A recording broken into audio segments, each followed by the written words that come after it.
얼마 전에 어느 건축주께서 제가 집을 지으려는데 직접 토지를 매입해서 건축을 하는 것이 아니라 부친의 토지에 아들인 제가 집을 지을 수 있는지에 관해서 물어보신 분이 계셨거든요. 그래서 오늘은 타인의 토지에 건축할 수 있는 방법에 대해서 한번 알아볼 텐데요. 영상 끝까지 시청하시기 바랍니다.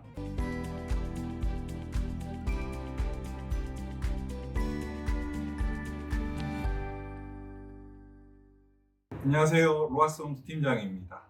얼마 전에 제가 경남 지역에 상담을 갔었는데요. 그 예비건축주님이 본격적인 건축 상담에 앞서서 아버지 토지인데 자신이 건축을 할 수 있는지에 관해서 물어보시더라고요. 질문에 대한 답변을 결론 삼아 말씀드리자면 네, 당연히 할 수 있습니다입니다. 그런데 이를 위해서는 건축 허가 시 반드시 첨부해야 되는 서류가 한 가지 있는데요.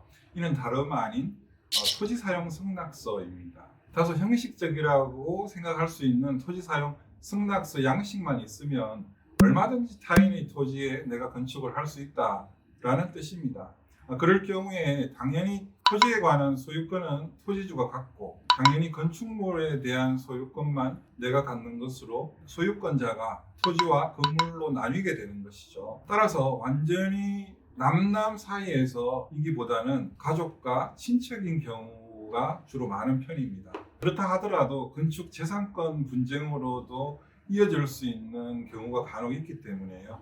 쌍방 간의 신중한 결정이 가장 중요할 것으로 판단됩니다. 그런데 토지 사용 승낙서는 이 같은 경우만 놓고 보면 간단하면서도 별거 아닌 서류처럼 생각할 수도 있으시겠지만 토지 소유자 입장에서는 엄청 중요한 서류이기도 합니다. 가령 도로가 있는 땅, 소위 말해서 건축을 위해서 맹지를 매입하는 경우도 있습니다. 단순하게 생각한다면 도로가 있는 소위 말해서 맹지인데 어떻게 건축 허가를 받을 수 있을지에 대해서 궁금해 하실 텐데요. 인접 토지를 매입해서 도로 개설을 할 수 있는 그러한 맹지라면 이 같은 절차를 통해서 도로 개설 후 건축 허가를 받을 수 있는 것입니다. 이러한 토지를 매입하실 때는 더욱이 신중을 기하셔서 매입하시기를 권해드립니다. 맹지를 매입하고 도로 개설을 위한 인접 토지까지도 반드시 매입 가능하다는 것이 전제돼야 되기 때문입니다. 이럴 경우 도로 개설을 위한 토지를 매입하는 경우라면 특별한 문제가 없겠지만 인접 대지의 토지를 도로로 이용하기 위해서는 해당 토지의 토지주에게 반드시 토지 사용 승낙서를 받아야만 건축 허가를 득할 수 있기 때문에 엄청 중요한 서류임을 다시 한번 강조드립니다. 특히 이럴 경우 토지 사용 승낙서를 받았던 토지의 소유자가 바뀔 경우에는 반드시 다시 받아야 하기 때문에 어쩌면 불완전한 토지 사용권이라고 할 수 있기 때문에 더욱 신중하셔야 된다 하는 그런 뜻입니다. 또 우리가 전원주택을 지을 때도 보면 상수도 연결을 할 때나 지자체의 호수 배관을 연결할 때나 폐수 합병정화조를 연결할 때 또 배출하는 곳 그런 것들이 마땅치 않아서 타인의 토지를 거쳐서 가야 할 경우도 간혹 있는데요. 해당 토지주에게 반드시 토지 사용 승낙서를 받아야만 가능하다는 사실도 반드시 명심하시기 바랍니다.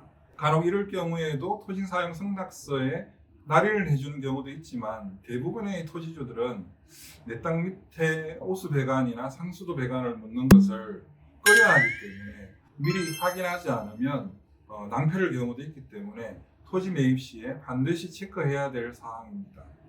이 밖에도 토지 사용 승낙서의 활용은 상상외로 여러 가지 사례로 쓰이고 있으며 그러다 보면 심지어는 토지주와 매수자 간의 법적 분쟁까지도 일어날 수 있기 때문에 토지 매입 시에 기본적이면서도 필수적인 정보만이라도 반드시 체크하셔야 된다는 그런 뜻입니다.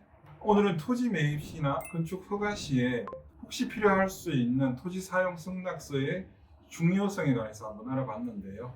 이 정도만이라도 반드시 숙지하셔서 건축 허가 시에 참고하시기를 바랍니다. 오늘 제가 준비한 영상은 여기까지입니다. 오늘 영상이 도움이 되셨다면 구독과 좋아요, 알림 설정까지 부탁드립니다.